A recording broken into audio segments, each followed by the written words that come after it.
మసాలా దోశ వేసుకుందాం. ముందు లైట్గా పిండి వేసేసుకుని, నూనె వేయకుండా ముందు ఉత్తినే పిండి వేసుకుంటే మనకి దోశ పలసగా మనకి పాముకోవడానికి బాగుంటుంది అన్నమాట. ఇప్పుడు చక్కగా గుడ్డు కొట్టుకుని వేసుకుందాం.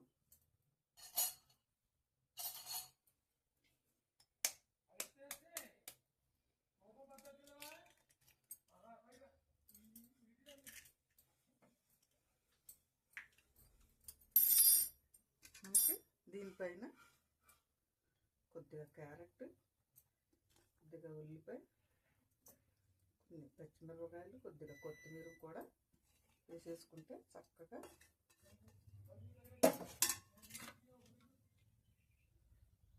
కొంచెం కారం,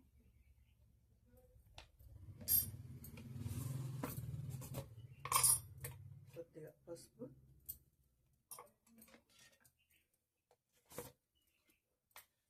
కొద్దిగా సాల్ట్, ఓకే.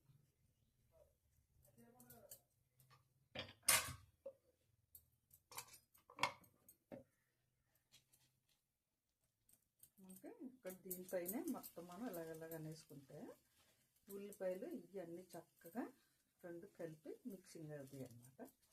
ముక్కలు కూడా మనకి ఊడిపోకుండా ఉంటాయి.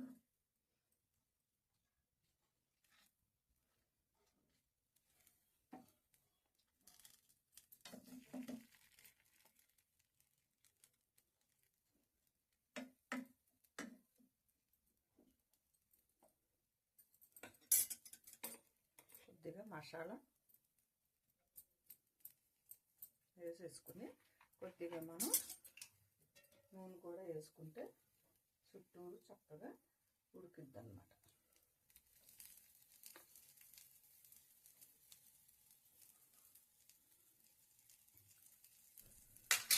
చిన్న మంట మీద చక్కగా అలాగే ఒక 2 నిమిషాలు అలా వదిలేస్తే చక్కగా అంతా మగ్గిపోద్ది. చూసారా, చక్కగా మనకి అంతా మగ్గిపోయి పొంగింది పైకి. ఈసారి అయితే మనం ఆమ్లెట్ తిరగేసేసుకుందాం.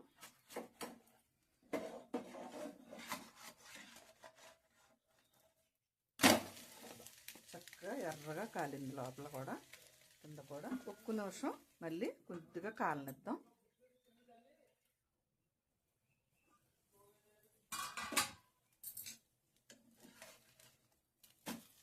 చూసారా, కలర్ఫుల్గా మంచిగా చక్కగా వేగిపోయింది. ఈసారి మనం ప్లేట్లోకి అయితే వేసేసుకుందాం. చూసారా ఎంత క్లియర్గా ఎంత అందంగా వచ్చిందో, గ్రీన్, రెడ్, వైట్ అంతా కూడా